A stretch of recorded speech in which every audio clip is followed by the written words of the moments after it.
নমস্কাৰ সকলোলৈ। মই আজি আপোনালোকক হিতোপদেশৰ এটা শ্লোক ক'ম বুলি ভাবিছোঁ। আপোনালোকে কেনে পালে জনাবলৈ কমেণ্ট বক্সত নাপাহৰিব। শ্লোকটো হৈছে স্বৰ দোষাঃ পুৰুষেণ এহ হাতব্যাঃ ভূতিমিচ্যতা নিদ্ৰা তন্দ্ৰা ভয়ং ক্ৰোধ আলস্যং দীৰ্ঘসূত্ৰতা।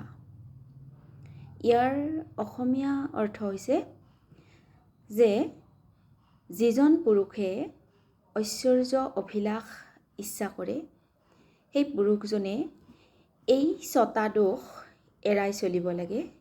সেয়া হৈছে নিদ্ৰা তন্দ্ৰা ভয় ক্ৰোধ আলস্য আৰু দীৰ্ঘসূত্ৰতা।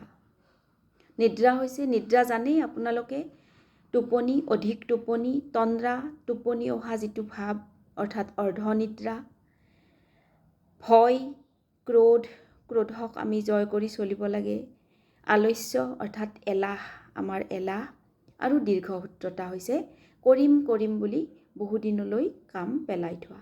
এই যদি 6টা আমি ত্যাগ কৰিব পাৰোঁ আমাৰ উন্নতি নিশ্চিত। ধন্যবাদ।